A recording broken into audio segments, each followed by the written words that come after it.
Worried about the state of affairs in northern Nigeria, especially the socio-economic challenges, a senior lawmaker representing Niger East Senatorial District, Sani Musa, has called for an emergency summit comprising the Vice President, Senator Kashim Shettima, the Speaker of the House of Representatives, Deputy Senate President, all lawmakers from the region, ministers, and the governors of the 19 northern states to discuss issues bedeviling the region.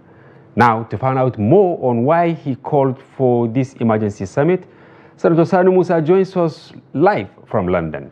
Thank you very much, distinguished Senator. Hello. Good evening. Yes, we're happy having you, and we want to go straight. Yesterday, you issued a statement saying there is problem in the north. How troubled is the situation in northern Nigeria? The situation in northern Nigeria is a theme of concern to every Nigerian, not only the northerns, because what affects the north also affects the south. And what I felt as a lawmaker, and are you hearing me? Yes, very well. Go ahead, distinguished. We are with you. Okay. I felt it's very important for us to come to a round table and discuss frankly, truthfully, and without any sentiments. The economic situation we have in the north does not connote who is a northerner or who is a Muslim or who is a Christian. It does not connote who is a Hausa man, who is a Fulani man, or who is a Nupe man, or who is a Bari man. The problem is holistic, and it's affecting almost everyone, especially we in the north.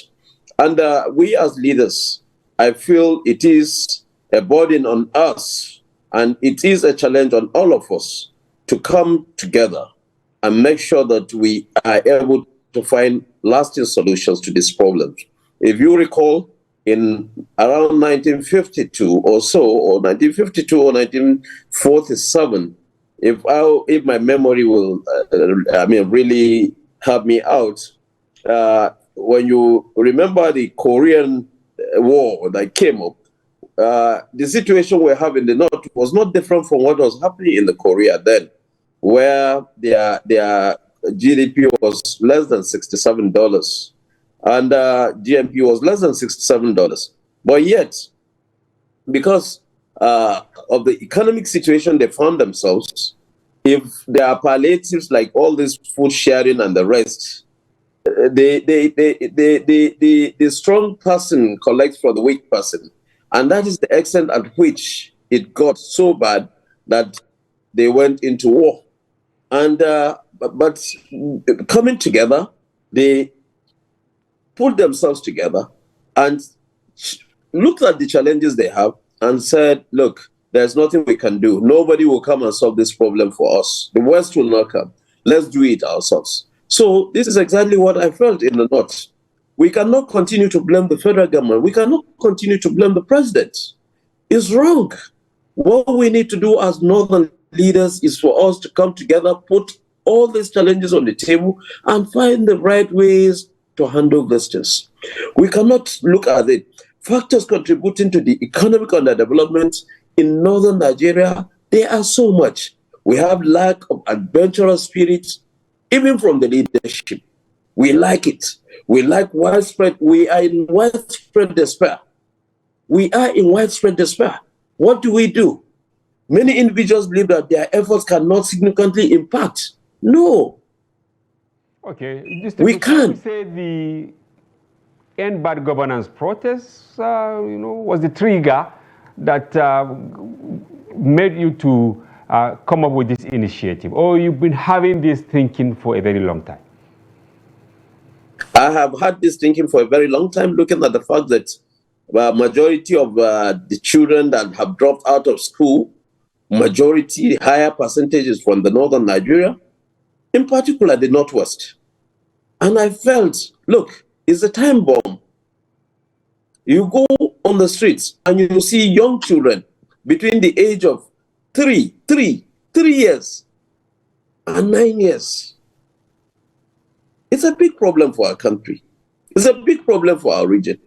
And I believe that if we come together, there's nothing we cannot do.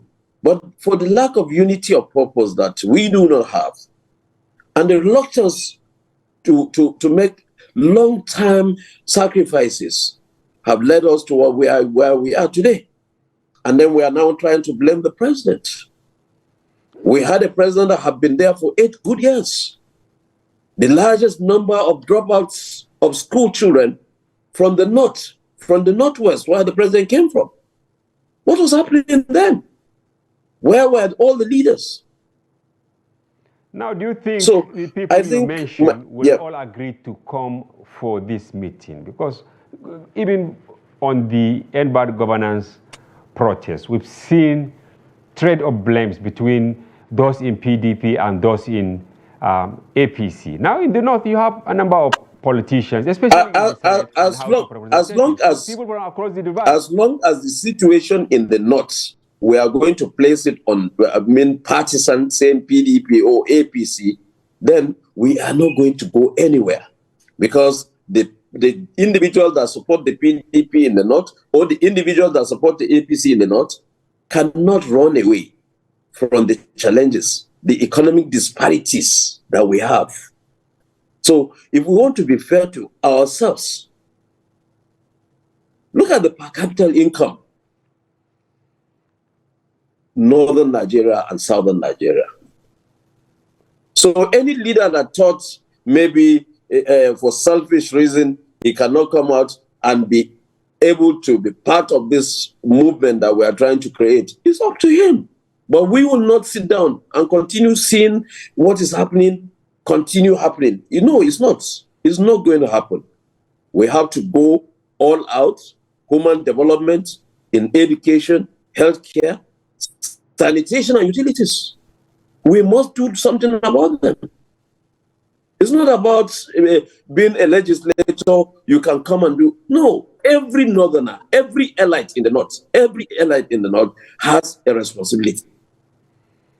Okay, is there any component for inclusion of youths and women in what you are trying to put together? Because they will say you cannot shape their head in their absence. It's all accomplished.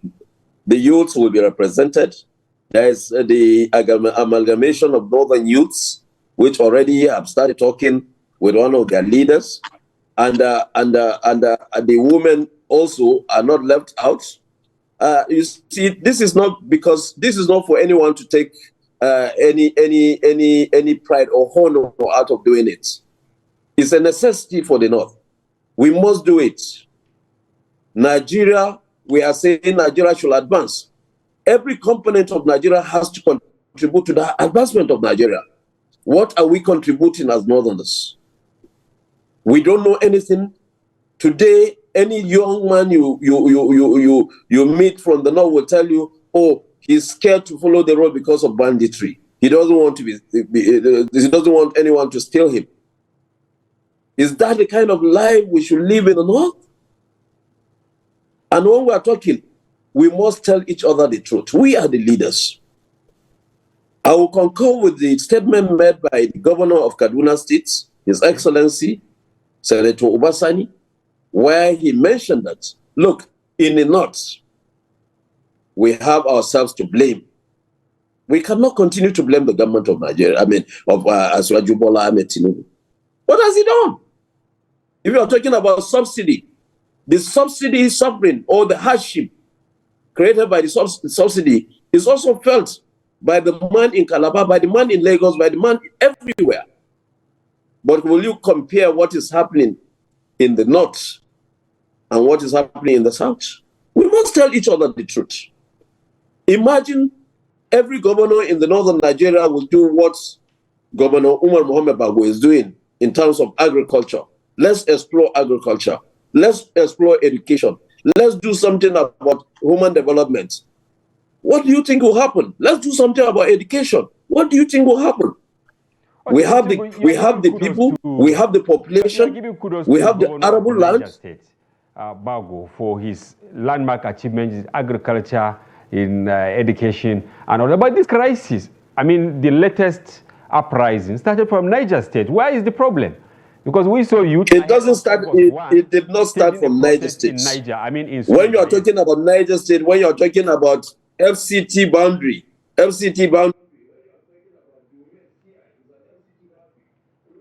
and look at the population of the people that live in and that reside in that area. Who are those people? Go and check.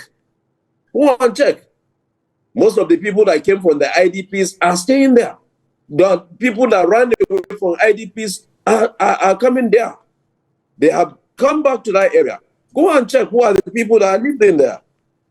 So if we are talking about where it started or where the problem is, let's look holistically. What are the causes of these problems?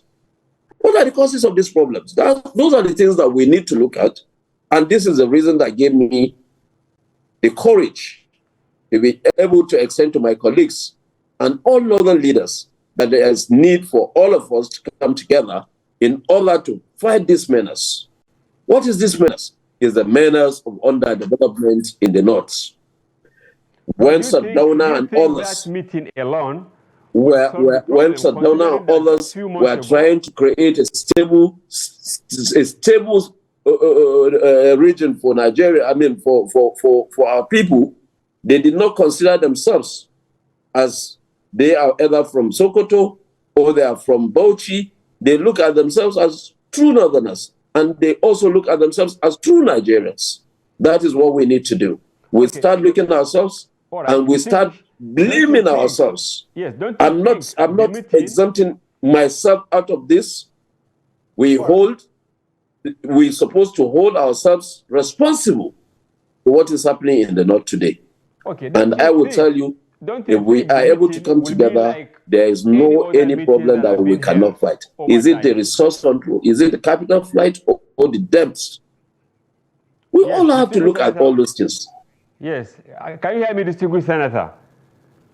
I can hear you. Yes, just recently, there was security summit of Northwest governors. Of course, Niger was invited, even though it is seen as part of North Central. The governors, traditional rulers, they all, met in Katsina to chart a course for the region. And of course, we didn't hear much about that. Maybe they are still working on the deliberations. But don't you think we need a different approach instead of holding conferences and all that?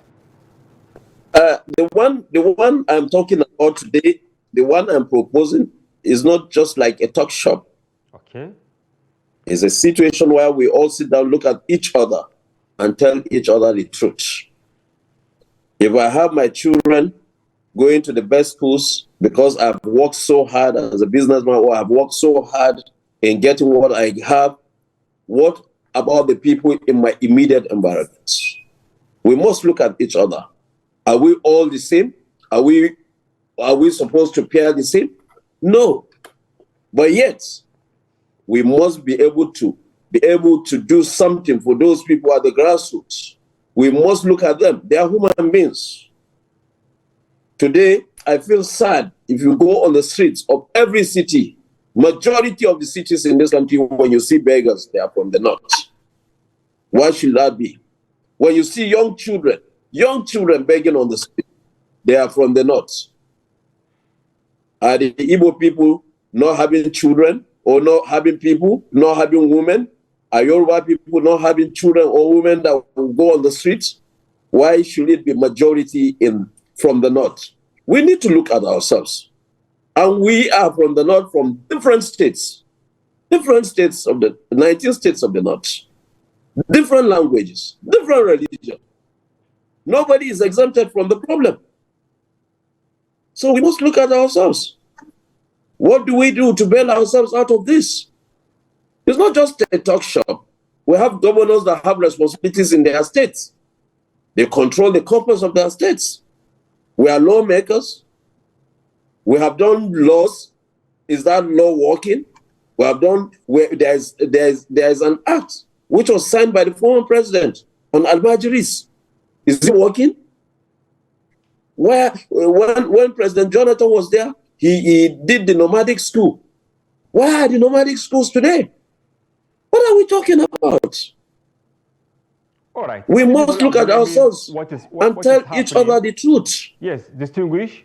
Many people are blaming what is happening to the policies of President Tinubu. I can see you spoke in his defense, but the governor of Bauchi State said the speech the president delivered to assuage the feelings of Nigerians was empty. On the other side, Senator Sani said there was grand plan by the northern hegemony to actually undermine the president. I want you to speak on these two issues. On these issues, I am one with the opinion that what the president did by broadcasting, by doing the national broadcast, is good for the nation. Because what the people want to hear is that, yes, you are aware of what our protest is, and you have given us your words. We are all your children. We need you to talk to us. We're not saying give us a solution. Your speech cannot give us the whole solution we need, but give us comfort. And he did that. And he's following it up with certain changes in the policies he's making. So it's not something that immediately protest came up and immediately you see results. If you are talking about that, look at what is happening in Kenya. The Kenyan president withdrew the Finance Act, the finance bill that he has proposed to the National Assembly. He makes a lot of changes, but have the protests stopped in Kenya? Nigerians are expecting the president to withdraw. What the president did in Nigeria is something I expected of a reasonable leader to do. He has made a speech. He tried to comfort Nigerians. He tried to comfort the protesters. I cannot do any otherwise. Yes, distinguished Senator, Nigerians expected the president to bring back subsidy, at least in the interim, pending when the refineries will start working. You as a journalist, if I ask you to define what you understand by the subsidy, tell me, what is it? Well, subsidy is actually how much is the fuel? How much is the fuel in Nigeria today? Support, distinguished. How much is fuel across? How much is the dollar? How much is the landing cost? How much is the landing cost of a liter of fuel in Nigeria? Tell me. We need to work ourselves economically. Subsidy is still being paid. We need to work ourselves economically. Remember, this country, today, for the last 20 years, we have been declining economically. We're not producing anything. We're not producing anything. Even the multinationals that were in this country producing were leaving our country. In the last 20 years, these things have been happening. Nobody has seen it.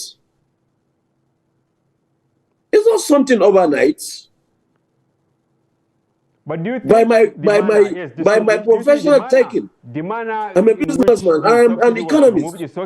I know what it looks like. Now, let me come to the issue of Governor Bala Mohammed. Okay. As you said, he said it's empty. I've not seen anything empty about what Mr. President has done. Mr. President spoke to comfort Nigerians, to comfort his children that are protesting. All we need to do now is to keep putting pressure on Mr. President to say, based on the speech you have made, please look at this thing, look at this thing, look at this thing, and let's move on. Let's see how the policy can work. It is now for us to put pressure on the implementers of those policies. Because what Nigeria, and then when you are talking about what Senator Sani said. Senator, distinguished sir. Yes. The question is, you support the removal of the fuel subsidy without proper planning? Because this is the major problem between Nigerians and Mr. President. Look, nobody in position of leadership will want to see his people suffering. Okay. I can tell you that. All right. Nobody will want to. And one thing you should know about me, I'm very frank. I don't hide my words. I don't hide my words. I support the removal of subsidy, but we should have made adequate plans. This subsidy you are talking about is only a few people. No more than 12 people enjoying it. in a country of 250 million. So removing it is good.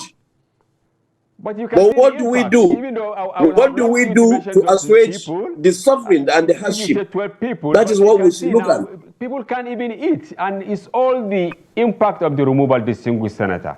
That is what I'm talking about. That is what I'm saying. Yes. What we need to do is to look at how do we assuage this hardship? How do we contain it? First, if you call it a mistake for the pronouncement without all the adequate facilities in place, then you should also blame the past administration that provided for only 6 months and to remove. What? I did not hear anyone talking about that. I did not hear anyone talking about that.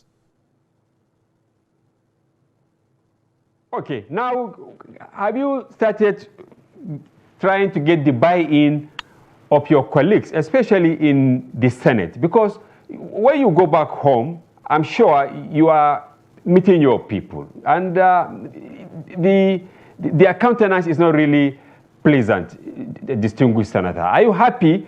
What I have done, I have contacted, I'm in touch with my colleagues. Okay.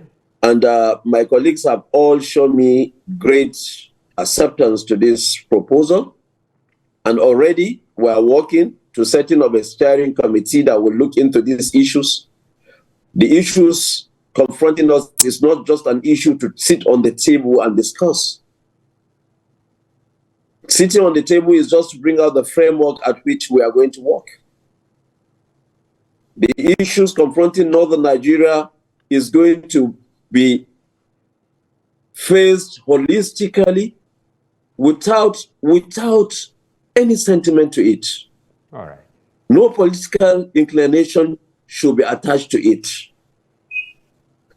We have northerners that are never into politics, but they are also facing the brunt of the decadence we have in the north today. You spoke about Shehu Sani. Yes, even though we are running out of the program, I wanted you to talk about that much earlier, yes. But in a word or two, what will you tell him? What Shehu Sani said, of course, every individual is entitled to build up his opinion. But for me, I don't see why in a country like Nigeria, when our people are protesting, and anybody will think of taking advantage of that protest to inflame it to the extent that we should truncate a hard-earned democracy that we've had. How can anyone, reasonably, anyone thinking he wants to rule and lead this country, or he wants to be part of a country that is very prosperous, that will want to invite the military? No, distinguished senator, I do not support that. All right. Thank you very much, distinguished senator, for joining the program, and we wish you safe trip back home. Thank you very much.